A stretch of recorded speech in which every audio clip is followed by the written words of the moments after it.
అస్సలాము అలైకుం వరహమతుల్లాహి వబర్కాతుహు. Good morning, namaskar మిత్రులారా. గత 10 సంవత్సరాలుగా భారతదేశంలో బీజేపీ రాజకీయాన్ని గనక ఒకసారి పరిశీలిస్తే, గత 10 సంవత్సరాలుగా బీజేపీ రాజకీయం అంతా కూడా ప్రతిదీ నిరూపించుకోవాల్సి రావడం, ఏది నీది కాదు అంతా కార్పొరేట్మయం అన్న చందంగా వాళ్ళ రాజకీయాలు ఉన్నాయి. కొన్ని ఉదాహరణలు మీ దృష్టికి తీసుకొచ్చేటటువంటి ప్రయత్నం చేస్తాను. ప్రధానంగా అధికారంలో బీజేపీ వచ్చినప్పటి నుంచి పెద్ద నోట్ల రద్దు అనేటటువంటిది చేయడం జరిగింది.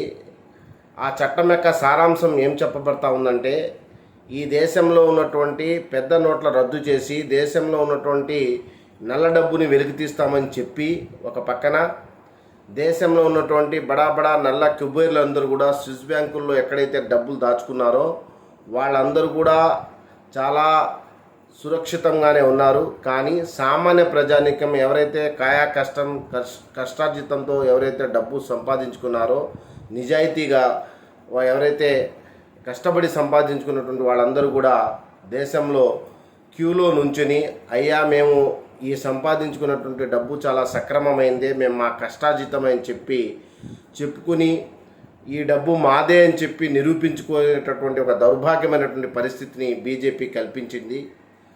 అదేవిధంగా ఇంకా రెండవ అంశం, ఏదైతే 3 వ్యవసాయ నల్ల చట్టాలు చేశారో ఆ నల్ల చట్టాల యొక్క సారాంశం ఏం చెప్పబడిందంటే, ఏదైతే నువ్వు పండిస్తావో ఈ పంట నీది కాదు, ఈ పొలం నీది కాదు, ఇది మొత్తం కూడా ఏదైతే బీజేపీ ఈ 3 నల్ల చట్టాలు తీసుకొచ్చిందో ఇదంతా కూడా కార్పొరేట్ మయము, వ్యవసాయమే కార్పొరేటీకరణ చేసేటటువంటి పద్ధతుల్లో ఈ చట్టాలు తీసుకురావడం జరిగింది. ఈ పంట మీద గిట్టుబాటు ధర కూడా కల్పించకపోవడం అనేది కూడా జరిగింది. కాబట్టి ఈ పంట నీది కాదు, కాబట్టి ఈ స్థలము ఈ పొలము నీది కాదు అని చెప్పబడింది. అవసరమైతే దాన్ని కూడా నిరూపించుకోవాల్సినటువంటి పరిస్థితి కూడా కల్పించడం జరిగింది.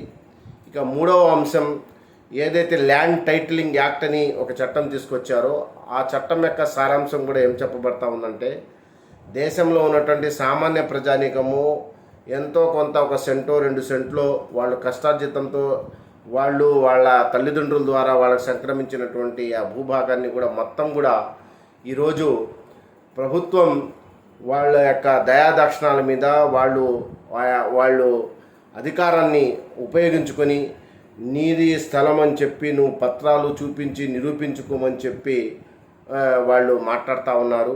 అంటే నీ డబ్బు నీది కాదు, నీ పొలము నీది కాదు, నీ స్థలము నీది కాదు అనే విధంగా ఈ చట్టాలన్నీ కూడా రూపొందించబడి ఉన్నాయి.